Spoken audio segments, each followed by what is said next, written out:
Welcome to the Geek to Geek podcast, where doctors are strange. I'm Void, and I'm here with my co-host, Beej. That's why I didn't finish a PhD. It's not exactly what I meant, but okay, we'll go with it. Today we're talking about Doctor Strange, if you couldn't tell from the intro. Both of us saw it. I mean, we're still both big into the MCU, so we wanted to see it right away and then talk about it right away. And I wasn't sure about this one going in. Basically, like, where I'm coming from is that I like Benedict Cumberbatch. It's easier to just call him Benny Batch, and it's more fun anyway. I like Benny Batch. It's fun to say. But like, I had no connection to the main characters or the story of Doctor Strange. Like, I haven't read nearly as many comic books as you, but the ones that I have read that have these big crossovers, he just kind of comes in and he's super powerful. Yeah, pretty much. That's what I like about him, though, is that he kind of stays in the background. That while he does have his own series and he does his own thing and mythology and all of this, I've always just really, really loved that whenever something goes wrong, you know that Doctor Strange is there and watching it, and that it's not going to get too far out of hand. Yeah, so like, I didn't have much connection to the story or the characters, but I did like the actors, and then I'm just invested in the MCU, so I was like, yeah, of course I'm going to see it. But you said you're kind of coming from the other side, right? Yeah. Like, you really like the characters, and you said you like Doctor Strange. I really like Doctor Strange. I've always really liked the character, and I think part of it for me comes in with, I've always loved like fantasy settings and magic, so that feels more natural for what I liked in terms of just literature. So I like the sorcery and stuff like that. And then, but I don't really, it's not that I don't like Benedict Cumberbatch, it's just that I'm not this raging fanboy like so many people are. That he's fine. The stuff that I've seen him in, he has been a very good actor, but I haven't really understood the like just fanaticism that goes around him. He has a fantastic voice and he's a really good actor, but I've never seen him in anything that, except for Doctor Strange, because it really did make me like him so much more in this movie. But I've never seen him in anything that really made him stand out more than anybody else. And I haven't watched all of Sherlock, but at the same time, what I did see of it is just like, okay, he's a good actor. He plays Sherlock in a really, kind of neurotic, weird, cool way. But that's just kind of how I've always felt about Benny Batch. Yeah, I like him a lot more than you. I wouldn't say I'm a raging fanboy or whatever you said, but I do like him as an actor. So let's get into just like non-spoilery, just kind of overview, top-level thoughts, so that people can listen to that if they haven't heard the movie yet, and then pause and come back later. So generally, I liked it. It didn't feel like anything else in the MCU. And because of that, maybe, I feel like I have less thoughts about it in general than like when we covered Civil War. I had so many thoughts about like superheroes and how they all interconnect and stuff. Like, this felt like it was very much, it's in the setting, right? It's in the MCU setting, but it's in its own separate thing. And it's not immediately apparent how it's going to get ingrained into all of the other superheroes and stuff. Whereas even like Ant-Man, once you started to see the power set and like the beginning of the movie, you kind of saw the trajectory of how it was going to go, And this one, that wasn't the case. So I liked it a lot, but it felt different and less superhero-y, which is probably good at this point, that they're not all feeling the same. But yeah, I just kind of liked it, and I'm not exactly sure. I've been trying to put my thoughts together on it because I knew we were going to talk about it. I'm just having more trouble having complete thoughts about Doctor Strange. I'm kind of the same way when it comes to having the complete thoughts, that I really want to see it again before I try to rank it in my mind in terms of, it is obviously better than Thor: The Dark World. So there is that, you guys who are wondering. It is way better than whatever you think the worst of the Marvel movies is. And I think it's better than Age of Ultron, but we won't touch on that again. And it's one of my favorites, I think. And I think the reason that it's going to be one of my favorites is because it's so different.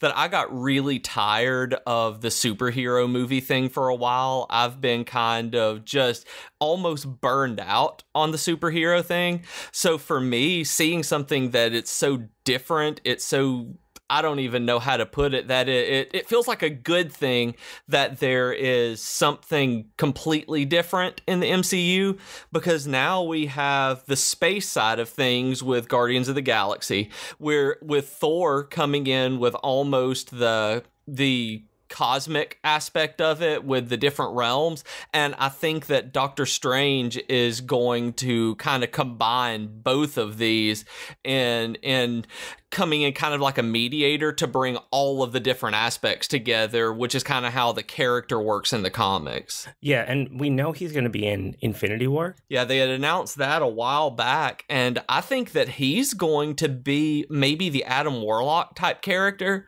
because they haven't introduced him yet. And even though they showed his cocoon in, what was the movie? Oh, Guardians of the Galaxy. For some reason, the name just left my brain. They showed Adam Warlock's cocoon in the background. With him not being an established character, I kind of wonder if they're going to use Doctor Strange as that super knowledgeable kind of intermediary that leads that cosmic charge against Thanos. Yeah, and I wonder, like, one of the things I liked about this movie is that it's straight up magic, right? Yeah, whereas everything else in the MCU up to this point has been technology, or like, it's basically science in some way or another. You know, like if you look at the comics, from what I've read anyway, even like Thor and Asgard and stuff, those are magic in the comics, but in the MCU, they're not. In the MCU, they are like super advanced science that's indistinguishable from magic for us as humans, right? But it still has this grounding in science. So everything, even if it seemed magical up to now in the MCU, was actually based in science somehow. And this movie throws all that out the window and it says, no, there's magic. Here it is. It's magic. It's possibly more powerful than any other power from anyone else we've seen. And that's kind of interesting that he could come in and, like you said, he could be a mediator or something because he's just so powerful because he has straight up magic and no one else does. And one of the things that I like about it is that even though it's magic, and it does call it magic, you guys, that's not even a spoiler, it's magic. And I think that one of the ways that it's still grounded in science like the others is it still talks about the multiverse. It talks about things that are physics-based, where there is that scientific background, they're just tying into it a different way, that they're using almost spirituality and mind over matter stuff to be able to tie in and just reach in and use this power and draw from these different dimensions. But at the same time, when they're introducing the character and all of this to the audience, they're still using something that, especially in our world, and that they've already established in the rest of the MCU as being fairly physical, I guess is the word, the physics based, quantum based, multiverse that they're talking about. Yeah, for sure. And I think we should start getting into some spoiler territory. So if you haven't seen the movie, this is where you pause and come back after you've seen it. Unless you're not going to see it, then whatever, just listen to us anyway. This is true. So first of all, the visuals in this, I usually wouldn't focus too much on visuals and CG and stuff these days because generally it's just kind of good across the board if you have a big budget movie. But the visuals in this were like a step above. They were amazing. That is the thing I walked out of the theater just blown away by, is what they did visually with this. And it was kind of like... It was kind of like Matrix-y, Inception-y, mixed together with MCU, mixed together with magic. And it's something that we've never quite seen before. I loved when they went into like the mirror dimension, or the mirror world, whatever they called it. Yeah, and then they started... when they would like manipulate the environment and you would see like copies of the same thing almost like tessellate out into more. I don't even know how to describe it. But I mean, if you've seen the trailers, you've seen a little bit of it and you kind of know what I mean. But once you watch the movie, like they take that to the extreme and it's so cool. And it's almost overwhelming to watch at times. That I had the same thought that you did when I first saw the scene where they started doing that tessellation, that it felt like the Matrix. When I was watching it in 1999, it's kind of how I felt watching Doctor Strange this time. Like, oh man, they're just doing cool things with the world. And then as it kept happening, as the fight scenes got more intricate, as they started using more advanced parts of that magic, it almost got overwhelming to watch and try to follow, where you couldn't focus on any one thing that was happening. You just kind of had to sit back and let it happen and observe it. And I really liked that. And I'm very glad that I saw it in 2D because of it. I think 3D may have been overwhelming and like just made me fall out of my seat and like destroyed my brain somehow. Oh man, yeah. I don't like 3D movies in the first place, but this one would be especially like I feel like it would just hurt your head. Yeah. With how much stuff they had going on. Like, even seeing it in 2D, I saw it with my wife, and my wife said that in some of the fight scenes and some of the action scenes with the mirror world, she'd just close her eyes because she literally couldn't keep up with it. I understand why. Like, there were parts where I lost my bearings, you know, like not knowing who's going where and like how it's all interlaced because it's so trippy. And it's almost like MC Escher type of thing.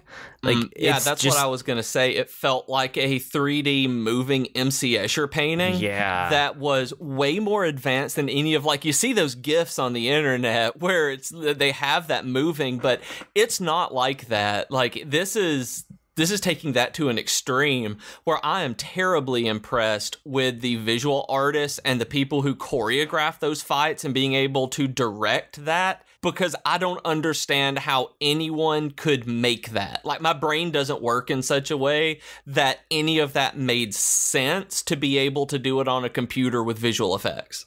Yeah, and I've read some stuff about the visuals before seeing it. They said that basically what they're doing now wouldn't have been possible about 2 or 3 years ago. So they are like actually pushing the edges of visual effects with what they're doing in this movie. The other thing that was really cool that I read about was, you know how there are people who like professional dancers and stuff that do like pop and lock type of thing. There's a subset of those that do pop and lock style, but it's only with their hands and their arms. Okay. Have you seen those ever on like dancing shows or dancing competitions? No, not with just their hands. Yeah, I've seen that just because my wife watches some of those, and so I've caught them, you know, by walking by or whatever. They're very impressive, but like professionally, what they do are like arm and hand like pop and lock is kind of the best way I can describe it. I don't actually know what it's called, but that'll get you in the ballpark. Okay. They hired groups of those professionals to come teach their actors what to do with their hands for the magic in this movie. And I think it shows because you can make a magic movie where the hand gestures do not line up with the actual like visual effects that come out of it. Yes. And this one, they totally do. It all works together extremely well. Yeah, there was nothing that felt hokey about it. There was no just, you know, it's kind of, I think that it's Howard Taylor from the Writing Excuses podcast who talks about hand-wavium, that it's just like, oh, I'm waving my hands and something happens. It never felt like that. When they were casting these spells, it was almost tangible the way that the energy was coming out when they had their hands in those particular positions. Yeah, it felt visceral sometimes. Yeah. Like, I'm thinking about when Doctor Strange is like, he puts his hands together in almost like claw-like way, and he pulls them apart, and there are like strands of gold between them. That's you know what I was thinking of too. Right? And then he doesn't quite have a fully formed weapon or spell or whatever, but he uses it and he swings it around anyway. It just felt like it had weight to it in a way that was super impressive. It's like almost like I could feel as a kid when I put my fingers in like Gak and pulled it apart. If you remember Gak, the Nickelodeon Gak or Floam, that's kind of what it felt like to me watching it. That would be the sensation that was in my head of putting my hands in slime and pulling it apart is really what it felt like. And it's weird to talk about a tangible physical touch when you're watching a movie, but that's what it felt like. It's just weird to talk about visuals for this long. You know, in the modern day, we're kind of just, we expect good visuals, but this one was a cut above, like no question. We're almost desensitized to those visuals. Yeah, okay, so beyond that, what were like your favorite parts of the movie? I think both of us, we talked about this a little. I love the cape, and you did too, right? His cape. Oh, it's so cool. Like, I had heard going in that his cape was going to be kind of like a dog, was the way that they had put it, and I really liked that idea, but seeing it, like when the collar just came up and wiped away his tears, it was like, oh, the cape loves him. That's so sweet. I want a cape that loves me. Oh, and I like the part where it was like fighting with him almost. Like, he wanted to do one thing, and the cape was like, no, do this other thing instead. Do this. I'm smarter than you. Yeah, I loved that when they're kind of going opposite directions because they weren't really working together yet. I thought that was amazing. It was super well done. That one thing that the MCU has done, I think, incredibly well, and that other movies have tried not really succeeded at, is giving inanimate objects personalities. That in Iron Man there was I can't even remember the name of it, but there was the robot that he kept in his garage that was always doing stuff and handing him stuff. It was laughing at him at times. It was joking with him him, and it felt like it had a personality. And that's the way that this cape was as well, that this cape has a personality, and from the very beginning, you know exactly what it is, and it's going to be a bigger part of those movies. I feel that's not quite just comic relief, is that it's almost a teacher to him, like when he did the stuff with the zealot that I can't remember his name. I just want to call him Dormammu, and I know he's not. Mads Mikkelsen's character, when he threw the armor stuff on him that kept him immobilized.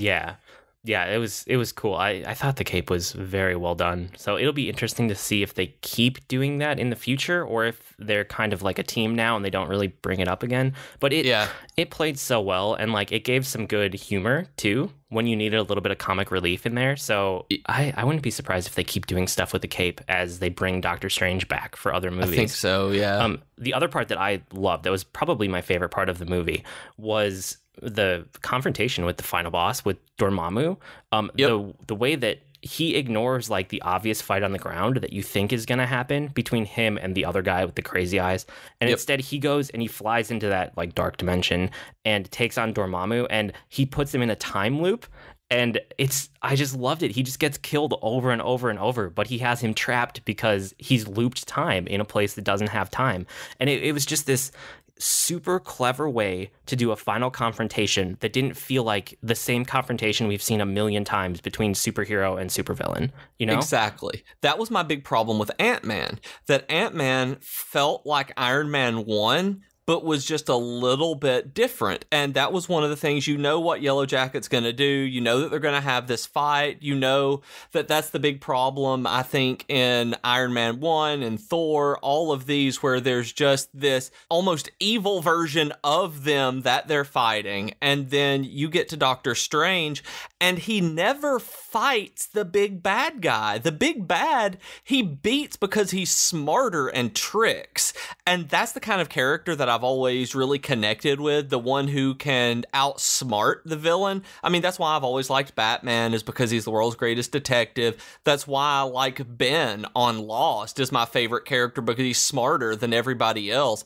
And then you have Stephen Strange here, who is just, he outsmarts this dark god by, like you said, bringing time into a place that doesn't have time, and it's fun to watch. You're never expecting, or at least I was never expecting him to punch this big demon in the face. I was never even really expecting any magic to be thrown at that point, because it's just like, that's not who he is as a character. Yeah, it worked super well for me. I love the time loop. And then actually, like you said, he never fought the guy they set up as the big bad, but they did. They had that really cool fight scene where he was reversing time and everything was repairing itself, but him and the other guys were pulled out of time so they could fight while the background was like repairing itself. Dormammu. He never punched Dormammu in the face or actually fought him. Yeah, he fought the Mads Mikkelsen guy, the zealot. Yeah. Cool. But I mean, there were so many cool scenes and so many good visuals. And I really like Tilda Swinton. I mean, I'd heard a whole lot of controversy when they cast this movie that instead of having an Asian playing, an Asian, that they made Tilda Swinton one of the most androgynous white people in the world, playing the Ancient One. And, despite knowing that it was supposed to, that's not the, I don't even know, it's not the ethnicity, but even though that's not the background and the identity of that character, I think that she still pulled off the feeling of the Ancient One by bringing in, it had this Eastern philosophy that was still pretty basic and skewed from, actual, Eastern spirituality, and it kind of combined a lot of different belief systems and philosophies, but it was still different from what the rest of the MCU did. It tried to touch on different aspects of spirituality, and I really liked that. I felt something for her in this role, that a lot of times you have the mentor, the wise old person, that, you have Gandalf, you have Dumbledore, who are all very similar in how they're leading the hero and teaching the hero, and she felt different to me than that. So I really appreciated it, how it was not just the typical high fantasy style of mentorship, that she was doing things that were just different than in the MCU. Yeah, I thought she was fine. But like afterwards, thinking back on it, it's like, why couldn't they just find a good Asian actor? Because they could. There are plenty of great Asian actors out there. Like, and the MCU, they haven't done too bad with diversity. They need to do better, though. They need to do better. They don't have enough women in general, and we're finally starting to see like more minority stuff with like Black Panther and the Black Panther cast. We'll see how that one ends up being, but it's looking positive from the outside. But I mean, as like a white male suburban guy, I get really sick of seeing other white men on screen. Yeah, like, I know, I really do. I've seen it so many times. Please give me diversity because it's more interesting for me, even though I am not a minority, and I know that. Like, I don't have that perspective, but I would love to see that perspective on screen, and they don't do that enough. And this is one of those roles where you see it, and it works fine if you don't think too hard about it. But when you're looking at the role, like, why wouldn't you put a diverse actor here? This is the perfect place to do it, and they didn't. You know, that's the part that bugs me. Like, this is the perfect place to do it, and they didn't. Yeah, it seems like this would be the almost default that you have an Asian character who can play this, and you don't get an Asian actor doing it. And that's actually one of the issues that I have with Iron Fist coming up on Netflix, that the trailer, I don't like Loras Tyrell playing Iron Fist. I look at him, and it just doesn't feel right. He's not, in the trailer at least, and maybe in the show I will buy in completely, but I really get tired of the white savior narrative, and it feels like that's what Iron Fist is going to be, and I don't want that Marvel is better than that. We as a society are better than that. I mean, not to get too political, but I mean, you look at this kind of media, you look at how well Marvel has done in other aspects of it, you know, with the Black Panther and the casting in that movie, that, like you said, we'll have to wait and see how it actually pans out. But why would they not cast Asian people in these roles?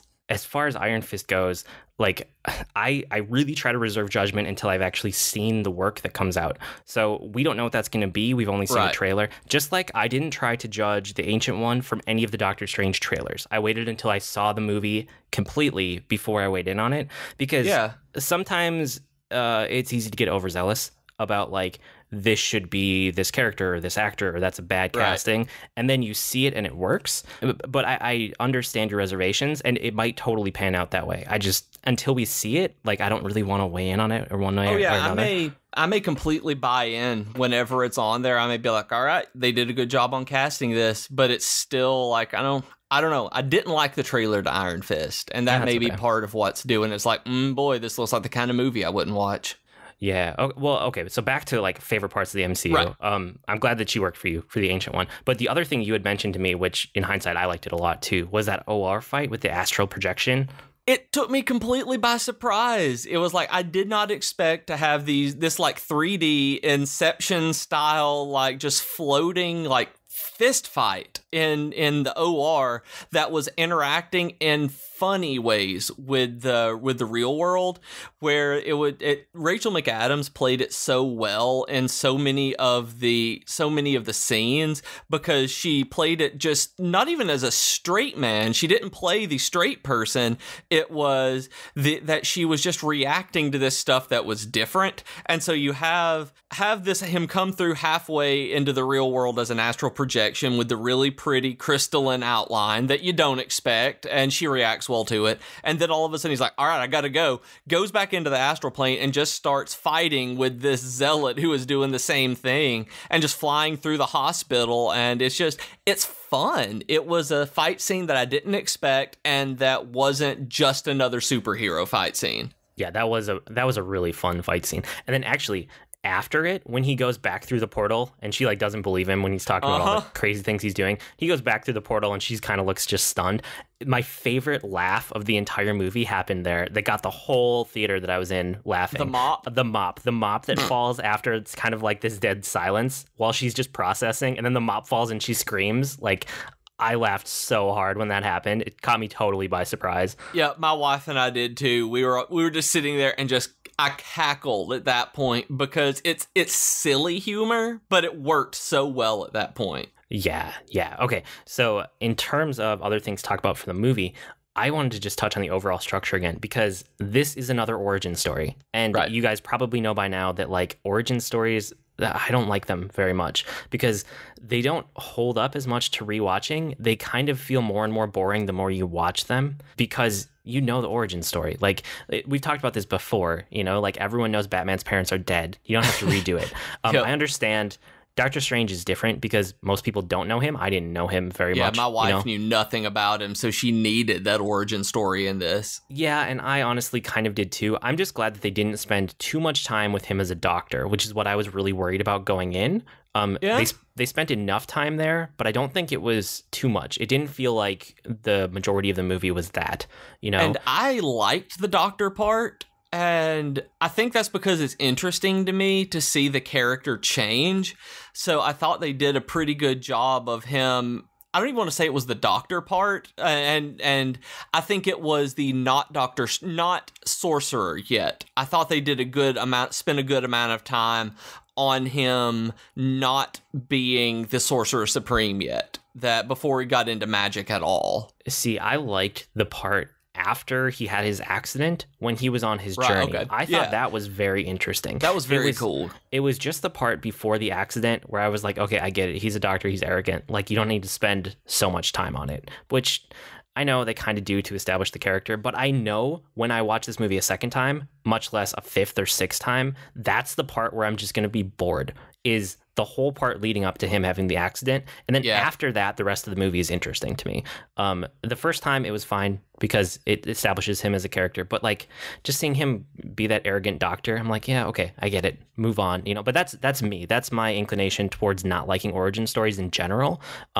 That's just coming out in this way. And Jennifer was, when we were watching it, she kept asking me, is this what he's like in the comics? Is he that much of a jerk in the comics? Does he ever get better than this?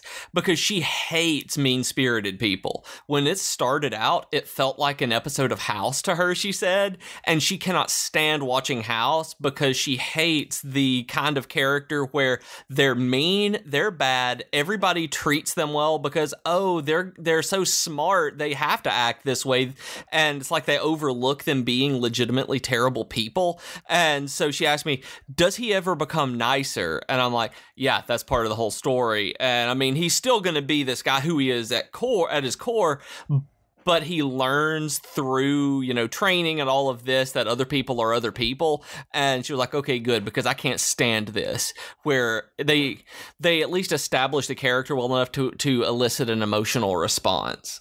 Yeah, for sure. And it does get better. Like I said, as soon as he has that accident, the rest of it becomes much more interesting for me. I did want to mention one of the Easter eggs that I caught. I didn't catch a whole lot because I don't know Doctor Strange that well. Right. But when he is in the car on his way to the talk before he has his accident, and he gets the cell phone call. I know exactly what you're going to talk about, too. He gets that cell phone call about all the cases that he could take, yes or no, and he starts rejecting them based on like, no, that's too hard, I don't want to lose my record, or no, that's too easy. One of the cases that comes through is for Rhodey. It's for War Machine after Civil War, after he had that accident and he got paralyzed. Like, I don't know if anyone else caught it, but I'm guessing you did because you knew. I did. And when I heard that, it was a really, really fantastic way, I thought, to both tie in the rest of the MCU to show that these are in the same universe, as well as, you know, the opening shot that I think you mentioned of, you know, Avengers Tower when it shows the cityscape of New York. And it had that. And then with the War Machine thing, it was like, this gives us a timeline. This shows us where this falls in terms of all of the other stories. So we know that when he comes into Infinity War, he hasn't been doing this for 15 years like Batman had in Batman versus Superman, where it's, you know, he hasn't already had his entire career of doing this, that this isn't at the same time, you know, right after the Avengers got together. It's like, no, this is after the fallout of Civil War. So we know that he is going to be dealing with these same things, that chronologically we know where it is. Yeah, chronologically, he's basically right where we are, which is great. Yep. The movies have come out basically in the same timeline, and they've been good about that ever since there was some point where they finally like unified all of them into the same correct timeline. It was sometime around like Iron Man 2. There were some movies. Yeah, if you look at the actual timeline, there are a bunch of movies that overlap right around Iron Man 2, and I think it's like Thor 1 and Iron Man 2, something like that. There are a bunch that happen in a very compact period, and they did that so that they could kind of line everything back up. And then after that point, wherever it is, they basically, the in-universe like timeline is the same as the timeline for the way the movie's released for us to watch, which makes it a lot easier to kind of process and stay like in the know about where you are. Yeah, that makes a lot of sense. I hadn't even really thought about it like that, but you're absolutely right. I didn't even think that as they're going out chronologically that's how we're getting them as well. That I think that it was Guardians of the Galaxy that kind of messed me up with that, because it's so disconnected from the other stuff right now, that because it didn't even touch on the rest of the Marvel universe, that it kind of messed up my interpretation of the timeline, which is weird, but it really did. And well, I thought that the post-credit scene with him and Thor, that was the thing that grounded me in the MCU more than anything else, because he basically is talking to Thor, and it sounds like it's the setup for Thor Ragnarok to me. Yeah, absolutely. Yeah, I mean, because we knew that was going to be a movie with Thor and Loki and Hulk, right? Like, yes. Those are kind of our main characters for Thor Ragnarok. And that little talk between Strange and Thor, it gave us more of the premise. It sounds like the premise is it's a hunt for Odin because Odin is missing. And Doctor Strange is going to help. So I hope that he makes a cameo in the movie. It seems like he will now. I don't think they would have that scene if he wasn't, which excites me because I want to see more of this character. But yeah, I think I want to see more of that character. So I think them showing that, it excites me because I like Doctor Strange so much at this point. And I don't think he'll have a big scene. I don't think he will have a huge impact on the story or, a long arc in it, but I think they're going to have him in there just to show, hey, yeah, he's helping out doing this with Odin, or have when they come to New York or something like that. And then the only other thing that I really wanted to mention from the movie was the Infinity Stone. That took me totally by surprise. But it me too. Okay, because I don't know much about the Infinity Stones or that storyline or Thanos. Like, I've never read those comics. So when they said that you don't want to walk around with an Infinity Stone around your neck, when they were talking about his time manipulation necklace at the end, I was Eye of Agamotto. Yeah, I was like, oh, that makes a lot of sense. It's super powerful. But I just, like, it actually surprised me, which is good, because a lot of the other Infinity Stones, it was like, oh, that's an Infinity Stone. It's obvious. They'll reveal it eventually. And that was the thing in I guess it was the Avengers that I was like, yep, Loki's staff, that's an Infinity Stone. I knew it from the beginning. And then you have, obviously, where they're getting the Infinity Stone in Guardians and doing all of that. But this one really did take me by surprise, because it never even crossed my mind that it was going to be the Time Gem.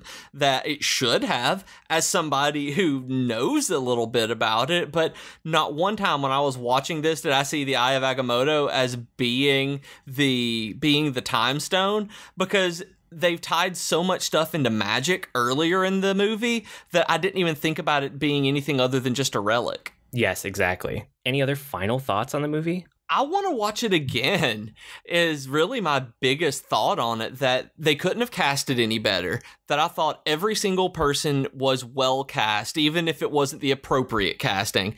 Chiwetel Ejiofor, or however you pronounce his name, was absolutely fantastic as Baron Mordo, that he did a great job, and I've loved him in every single movie I've seen him in since Serenity, where he was playing the operative, and he is wonderfully scary. He is terrifying when he's a bad guy, and he is so friendly and lovable whenever you see him as your friend in a movie. And I say your friend is because he feels like your friend, and then like he's got that grace and class of the kind of villain that you want to watch, and that he is following, and he's the kind of villain that you watch that has this level of class that it feels like he's doing what is right in his own mind, that he's not megalomaniacal, he is not psychotic, he is following his principles even if you don't agree with it, where you don't ever feel as though he is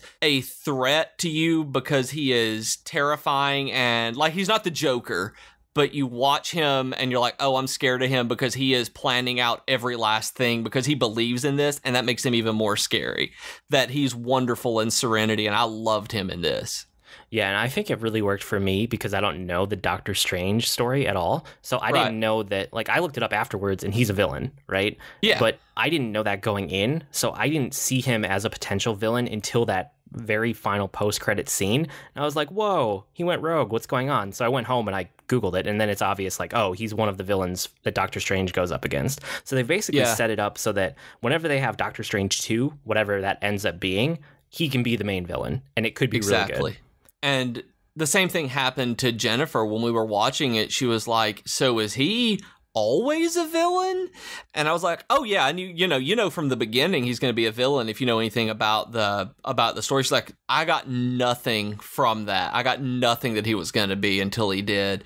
And I think that's a wonderful way of casting and acting and writing, that as you're watching it, if you know it, like if you're me or you're Rob, you see him going down that path throughout the movie, that there's always that bit of darkness kind of seeping in where his beliefs are being questioned and coming into question. And then in that post-credit scene, you see why, you see what it all came to. But if you don't know it, like you and like Jennifer, where it's like, oh, that's a good idea.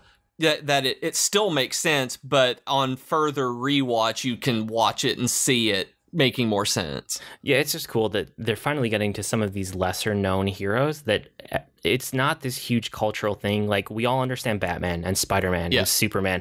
Like, now that we're getting out to some of the, I wouldn't call this like the absolute fringes of the comics, but this is off the beaten path finally. So there are a lot more people that don't know what to expect, and that makes for fun in a movie, when you can't predict the whole thing. And I think that was one of the reasons I liked it a lot, was that I couldn't predict it. Like, some things I could. I mean, you've seen enough stories, you've seen enough movies, like, you understand how stories work. There were enough things in here that I couldn't just guess ahead of time, that it made it a lot more fun for me. Which always makes it more fun. I've never been the kind of person, when I'm watching any kind of movie, I don't want to figure it out early. I don't want to sit there and know what's going on so that I can look at the people I'm with and be like, oh yeah, I called that at the beginning, because that removes the fun for me. I don't try to solve the mystery in a murder mystery. I don't try to figure out the twist in an M. Night Shyamalan movie, because I want to be surprised. I've paid my money to spend 2 hours of my life being entertained.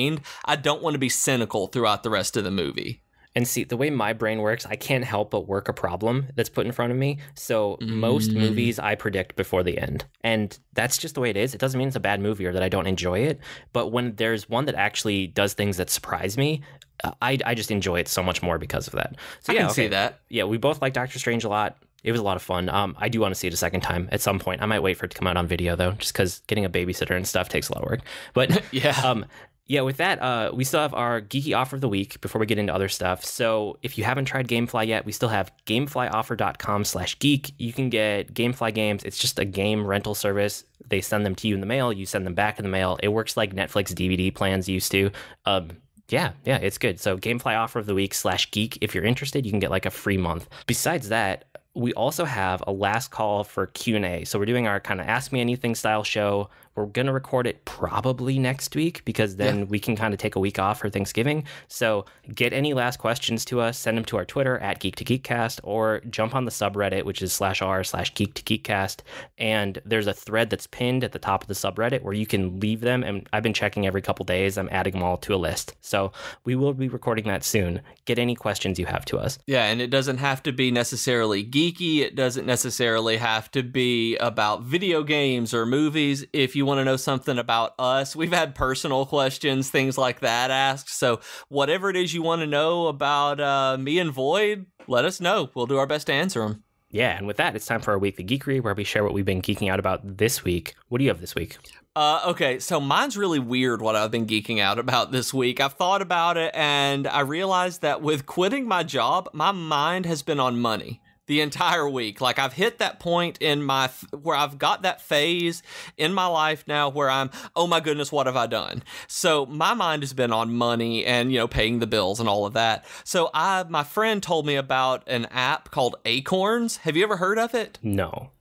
I like it. That I've been using an app called Capital for a while, Qapital, that rounds up any of your expenses. That if you spend $7.95 on whatever it is that you buy, it rounds up that nickel and puts it in a savings account for you. That's just off to the side in this app that you can withdraw like a PayPal account.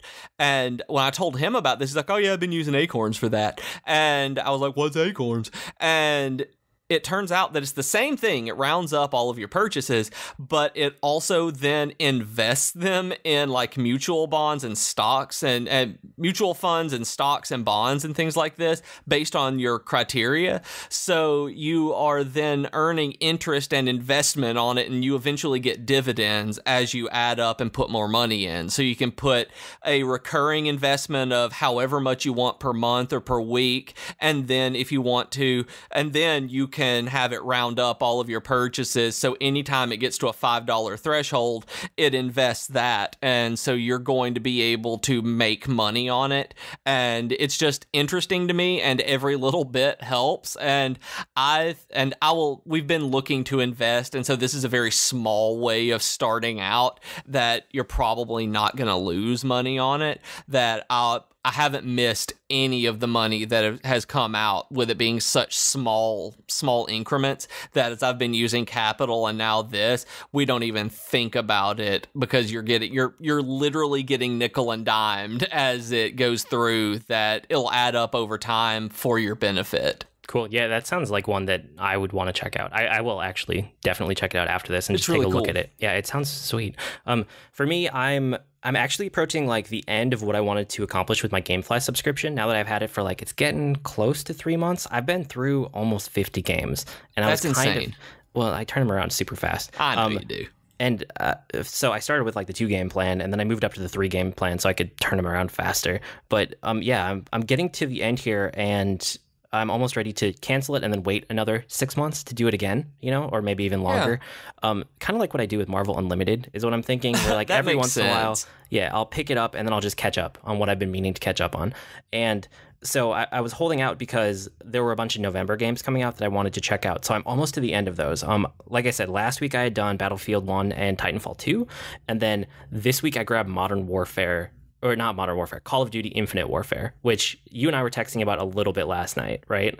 Yeah, and this is the first Call of Duty game that I've ever been remotely interested in. And to be fair, it's not because of the space setting that the primary campaign is in, it's because of the trailer for Zombies in Spaceland. That if I could just play that, I can guarantee that I would be like playing this game like the moment that we stop recording. Oh, I see. Yeah, I was kind of let down by this. Out of the 3 shooters, this was the one I enjoyed the least, which is sad because I was really excited for it based on the trailers and the gameplay footage. And like, for me, it was the setting that really hooked me into it. Like, I get that. I wanted it to be this cool space epic. And what it ended up being was a normal Call of Duty campaign, but just set in space. They added new things, but the new things weren't necessarily that good or that interesting. Like, they have a spaceship combat, but after you play like 2 minutes of it, the entire rest of the game, every single like combat encounter you get into is exactly the same. And yeah, it's just all the space combat feels the same. The other thing is that for having such a cool setting in space, it's amazing how much of it ends up being turned into just corridor after corridor of kill these guys. And it feels so on rails compared to the other 2 games that I had just played. Like Titanfall 2, it kind of is on rails, but it doesn't feel like it because they have bigger areas that are open to explore. And they really do have like areas they've created that you have to explore to accomplish objectives in Titanfall 2. And then Titanfall 2, it just does different things with every level. It has, I wouldn't even call them a gimmick, but it would have like mechanics that are unique for each level. Okay, and that makes sense. Yeah. It's kind of like those games where you pick up a mechanic and slowly master it over the course of a level, and then you put it down, and then the next level is a new mechanic that you pick up. Titanfall 2 is that. And then towards the end of the Titanfall 2 campaign, it's bringing all these mechanics back together to show your mastery of them. Call of Duty Infinite Warfare, it felt like I was on rails. It was just shooting down corridor after corridor. You never get a very big open area to explore. You never feel like you can I don't even know, like go out and just explore a little bit or approach it in your own way. That's more what I'm thinking. Like Battlefield 1, it has these huge open battlefields, right? And you can approach these in so many ways. Like if you're approaching a city or approaching trenches or whatever, you can approach it in a number of different ways. And I did. Like if I would try one way and I would fail, I would go completely a different way around. Like maybe I would attack from the other side, or I would try stealth where I tried like frontal assault, or, you know, mix and match. When I was playing Battlefield 1, I really felt like I could play it the way that I wanted to and just keep trying different things. Call of Duty, when I died, it was because like I wasn't undercover enough, and I just need to do the exact same thing again in the exact same hallway again to kill the exact same enemies again. Oh. So there was like, I love your text about this. When I asked you how it was going, when you said it was like the shiniest, most polished, soulless shooter ever. And yes. Like as soon as you said that, I knew what you meant. I knew what that game would feel like to play just with that one sentence. Yeah, it doesn't have a soul to it. It doesn't feel like there is an author that's driving like a real meaning behind the game, right?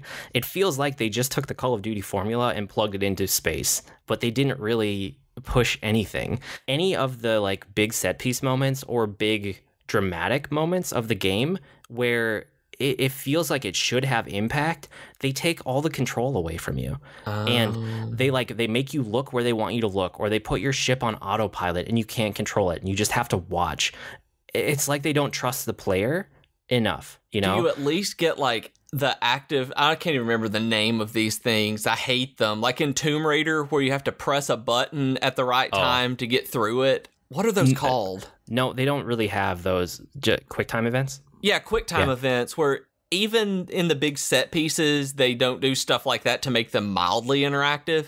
The most that they'll do is have you like hit the melee button, or like or jam on one button over and over and over again. Like, oh, hit square, keeps hitting square. If you hit square enough, maybe you'll do this thing. Oh, look at that. And that's good game design. And so I played through the entire campaign hoping that it would open up or get better or change, and it didn't. The other thing is, I played this in like 4 hours, maybe 5 hours. I beat it last night. I beat it in one night, in one sitting, no problem at all, beating in that amount of time. So I play first-person shooters for the campaign, so I was very let down. But this isn't to say that it's like a bad game. If you are a Call of Duty person, and you know if you are, right? I'm sure there are listeners that buy Call of Duty every year. They might not even touch the single-player campaign. If they do, they're going to do it like I did in one night and then ignore it forever because they're going to play the multiplayer for the next year. Of course. The multiplayer is still Call of Duty multiplayer. If you like it, you're going to like this game. It didn't look like it was doing a whole lot new from the last one, which was, Black Ops 3 or Advanced Warfare? I honestly don't know. Yeah, it didn't look like it was doing a whole lot different, but the core Call of Duty multiplayer gameplay is there. So if that's why you pick up your shooters, you can pick this one up safely. Like, you'll like it. It's the same thing, right? That's just not why I go to them. So Call of Duty Infinite Warfare, very mixed feelings for me. After playing all of these shooters, I kind of want to go back and replay Battlefield 1 because it was so amazing for me. That's a game that, based on what you've told me about Battlefield 1, that when it gets super cheap on either GOG.com or Steam or something, like, and I mean super cheap, there's a really good chance that I'll play that because of how you've described it. Well, I didn't even mention, I know I told you this in text, but I don't think I mentioned it on the episode last week. Battlefield 1 is done as a series of vignettes in different theaters of war. So you have some stuff that's on the ground, but then there's a whole campaign that's basically flying and like being in the air.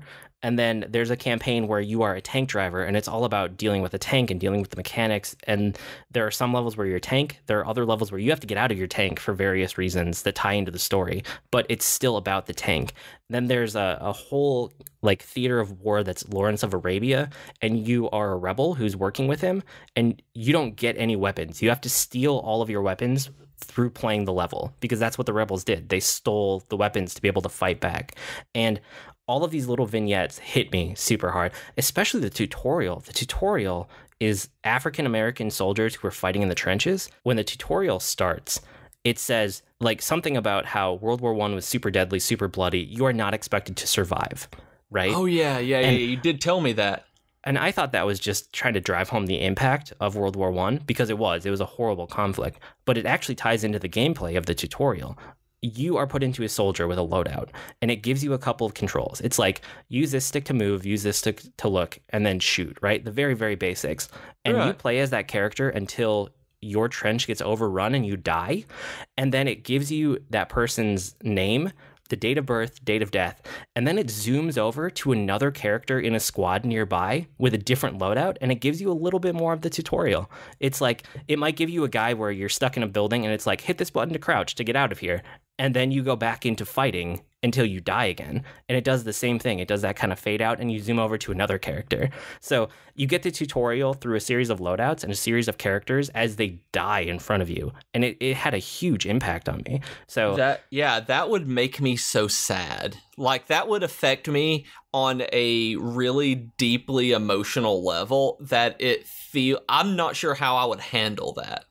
I think that's the point. I think that's why Battlefield 1 had such an impact on me, is because it was actually doing things that felt impactful. And that's a cheap way to get out. It impacted me because it felt impactful. All of the narratives felt very personal in interesting ways. And because of that, it affected me a lot. Yeah.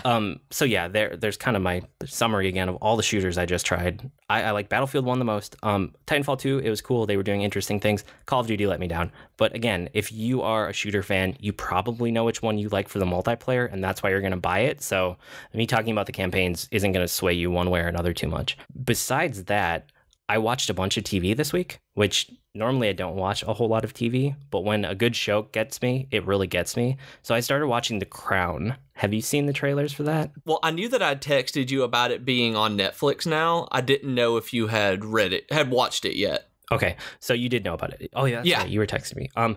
So I've watched about half of the season, and it's really good. I like it. It's a British drama, and it's kind of reminds me of Downton Abbey a little bit, because some of the time period isn't too far off of that. I don't know. It just has the same vibe of Downton Abbey, which is a show that I loved. It's this like British costume drama, but it's about the characters and the situations they're in as like high society in Britain. So this one is all about the Queen, and it's about her becoming the queen at a young age. It's the current queen in the world right now, and it basically starts in like the 30s, I want to say, something like that. But it was good. I'm about halfway through it, so I'll weigh in more on that when I finish it, probably next week. Yeah, I don't expect it to be very long for you to finish that. No, not at all. And then the last thing I want to talk about was Westworld, which I finally got around to. It's been on my list, and a lot of people are like, you will like this, and whoa, you guys were right. I loved it. Do you know the premise? I don't. I hear everybody talking about it, and I don't know the first thing about Westworld. Okay, so I was hooked by probably halfway through the first episode. It didn't even take very long. The premise is we don't even know what's happening in the outside world, but you assume that it's future technology, right? Based on what's happening. And it's essentially an MMO of the Wild West, but it's robots that are playing all the parts of the NPCs that are essentially human. Like, you can't tell the difference between humans and robots. And you pay some extraordinary amount of money to be able to go in here and do whatever you want.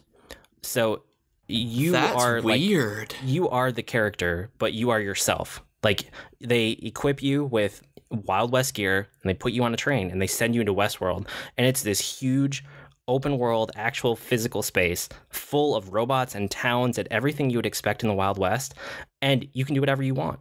So, like, you see, they're main characters, but you see different users, right? Basically, they call the robots hosts, and then like what you would think of as the user or the character or the real people, those are the guests. Okay, so it's kind of an MMO, but it's kind of like Disney World. Like, it's a theme park. And you know it's a theme park walking in there. Does this interest you at all? Yeah, that dadgummit. I may end up having to watch this really soon. No, it's amazing. This one might make my top 5 list for media of the year. It's that good. Wow, it's that good? It's that good. It's a study of AI, which I love, but it's also a study of like MMO players. And if you could do whatever you wanted, like, it's channeling MMOs, but it's also channeling like GTA, because you can do whatever you want here. So there are people who come in and they call them black hats, and they just go pure evil. And all they do is have sex with the prostitute robots, and they kill people, and they just indiscriminately kill NPCs left and right because that's what they want to do with their time. There are people who come in and they play the good guy. They call them white hats, and they want to help everyone. They go on quests. Maybe you're going to get the bandits that have all of these like rewards up, like tacked up to the saloon or whatever. And then there are people who go in not knowing quite what to expect, or they go in as a couple, or they go in as a family. Like there are families in the game that just kind of want to go experience the Wild West and not be a good guy, bad guy, do a shootout. So there are all of these types of players, that are all of these types of guests, basically. And they're all thrown into this world where they are allowed to do whatever they want, and they can't be killed, but they can kind of be hurt, is the general vibe. So yeah, it only took about half an episode to get me. And that sounds fantastic. And while you were talking, I muted my mic and pulled up HBO Go to see how many episodes were up, because that's completely different than what I thought it was. And also, I don't know if you know the way that you had said it, and this may sound really jerky, so edit it out if you need to. White hat and black hat are stereotypes of Western film that you always knew the good guys and the bad guys based on the color of their hats. That was a really easy way to, just telegraph people when film was much simpler. White hat and black hat came from Westerns and the actual color of hats that they wore. Yeah, and I always think about it for hackers, because those terms are still used for hackers these days. Hackers. Yeah, but Westworld is fantastic, and I want you to watch it so that we could do entire episodes about it. I think I'm caught up. I'm on episode 5 as we're recording this. There might have been one that came out last night. There was. Episode 6 is out because I see it on HBO right now. Yeah, so I will be watching that one probably tonight then. And also, speaking of videos, I completely forgot until we were just talking now about multiplayer shooters in Call of Duty that BlizzCon was this weekend, they released a new video of Sombra, called Infiltration, of the new hero that they're introducing on the PTR this week. We're recording early this week, guys, so she's not on the PTR yet, but when you listen to it, Sombra will be on the PTR on Overwatch, and she looks like she's going to be the spy type character from Team Fortress 2, where she's going to have some sort of stealth. And I haven't read anything from the floor of BlizzCon. People were able to play her at BlizzCon. So the video that they released, though, is what I wanted to just say that you need to go watch, is that their animated shorts are always good, that they have not put out a bad one yet. And the Infiltration short for Sombra was freaking-tastic. It really made me want to play this character, not because of her mechanics, but because of, I think I'm going to really like her as a character. So go watch Infiltration if you haven't. Have you watched it yet? Did you get a chance to check out the video? I did. So I watched the short, and the shorts are always fantastic. And then I actually went and I looked up the abilities because they posted them for her. And she seems like an interesting character. She has like machine gun pistols, which is whatever. But then her abilities are stealth. Like she can go invisible. Right. Like the spy could. And she has she can throw down like a teleporter beacon anywhere she wants, and then she can teleport to it when she wants to. So you could throw one down in a safe spot, go charge into the enemy, and when you're about to die, teleport back. Or so kind of a better version of Tracer's time rewind. Yeah, or you can use it as mobility. So you can throw it up somewhere you wouldn't normally be able to get to and then teleport to it. So there are multiple ways to use it. And then the thing that's really interesting about her is she can hack things. So she can hack health packs so the enemy team can't use it. But more importantly than that, her hack, if she targets a player, they can't use their abilities for a little bit. Oh, that is awesome. Yeah, so her ultimate is to hack everybody in an area of effect. So what people are thinking is that a lot of the metagame of Overwatch right now is stacking ultimates. So if you get stuck and you can't make any progress, your team basically just saves up all your ultimates, and then you go all attack together and you all hit the Q button and trigger your ultimates.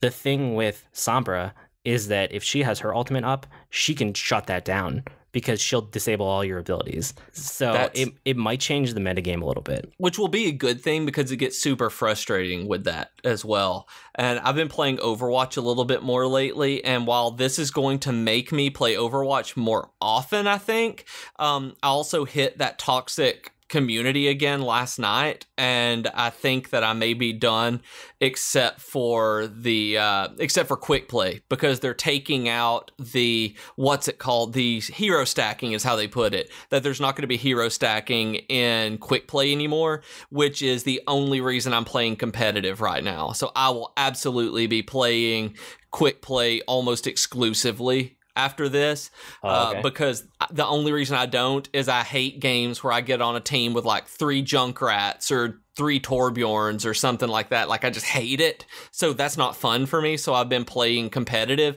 With that going in, it is probably going to be quick play forever, because I really can't stand the people who take this game so seriously. Yeah, I mostly do quick play these days. But as soon as I get into a game, I hit the P button, which is like the social button that gets you into the menu, and I immediately disable both sets of chat for text, and I disable the voice chat, so I don't have to ever see anything anybody says. And once I started doing that, it made the game like 100 times better.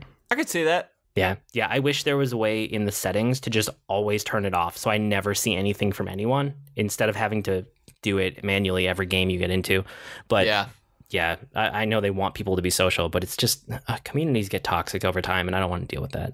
Yeah, exactly. Where are we at for time? Oh, I do have time for a tangent. I played the World of Warcraft board game this week, and I sent you pictures of it, right? Oh my God, it looks so insane. Like, I hope I still have it on my phone, because I may post it in the show notes just to show you guys how crazy that the board looked at the end. Like, I don't think I could play this board game, honestly. Oh, it was fun. So I don't know if I talked about it a whole lot in our board game episode, but there are games out there that are epic in scope that take like half a day to play. And these are the games that, unless you know you can get a group together reliably that would be into this kind of thing, it's a waste of money. And these kind of games are ones that interest me, but I don't have big enough groups that get together regularly enough to ever make it worth it. So games like Twilight Imperium, right? They're just these epic scope games. So there's a World of Warcraft board game that fits this mold, right? It's epic in scope. And it came out like 9 years ago. Like, it's maybe not quite 9 years ago. It wasn't too long after vanilla. So it's been out of print for a really long time. It was done by Fantasy Flight Games way back in the day, but good luck getting a copy of it now. One of my friends who's big into board games invited me and my brother over because he was doing a World of Warcraft night, and he's like, this is an epic game. It's the only game we're going to play, and it's going to take probably 6 hours. And we were like, okay, let's do it. So there were 6 of us that played, and it played like World of Warcraft. It's the point of the game is you have to kill the world boss, and it's kind of determined randomly. All right. You pick a class. Only one person can ever have one class at a time, but the class has all of these abilities that you would recognize from World of Warcraft. And you work with so your teams are split into 2. There are 2 teams, 2 factions. One of you is Alliance, one of you is Horde. So you're working with the other players on your team. So we had 3 players on each team, and you want to work together to level up as fast as you can to get powerful enough to take on the world boss at the end of the game. And it's whichever faction can kill the world boss first wins. That's really cool. So it's a race, kind of. It's a race to the end of the game, but it plays like World of Warcraft. You get a bunch of quests that spawn monsters on the map, and you have to determine which quest is worth like my time. Do I think I can kill this guy? How much experience and gold and items will he give me? And you level up, and every time you level up, you get to like pick skills and equip it. So a lot of it becomes theory crafting, which I always loved, because you have this giant stack of cards that are all of your abilities and all of your skills that you can equip throughout the game. And you want to build your character in a way that will be able to take on the end game boss, but you also don't want to cripple your character mid game, because then you won't be able to keep killing guys and getting experience. Okay. The main thing is, it's these 2 giant boards. We played with the expansion, so we were playing Burning Crusade. And all right, good. By the end of the game, the table, he had like 2 tables out, and they were literally covered in components. There wasn't room for anything except a couple glasses of water on that table. Yeah, it was nuts. No, it was just entirely covered in cards and minifigs and like components, and it was so much fun. It was like 6 hours of game. It's not something that I'm going to do a whole lot. He doesn't get it out like for table time a whole lot, but I had fun doing it, and it was really cool. I could see how it would be fun, but I really don't think that would be one I could ever just make myself play. Yeah, I don't know. I had a really good time with it. Do you have any other geekery? I think that was it for me. I haven't really been doing a lot this week, but those are the things I've been geeking out about. I mean, Sombra and honestly about Acorns. I thought it was super cool, so I've been looking into stocks. Nice. Okay, well, that'll about do it for this week. Like we said before, send questions. Last call out for questions before we record an episode next week that you'll see in a couple weeks. But with that, you can write to us with comments, suggestions, or feedback. Our email address is geek2geekcast@gmail.com, or reach us on Twitter @geek2geekcast. And our longer discussions are in the subreddit at reddit.com/r/geek2geekcast. Everything is Geek to Geekcast, guys. Yeah, so you'll be able to find us pretty much everywhere as Geek to Geekcast. Also, if you want to get the email updates, you can also go to geek2geekcast.net, and you can tell us what shows you want updates about, and they will be delivered to your inbox every single time anyone in our network posts a show. I still blog almost daily at agreenmushroom.com, and you can find me at grnmushroom. That's green mushroom without the E's on Twitter. And I blog almost daily at geekfitness.net, and you can find me on Twitter as @ProfessorBeej. That's Beej with 2 E's. We've been Void and Beej with your Geek to Geek podcast. That'll do it for this week. See you next week, geeks. Bye, guys.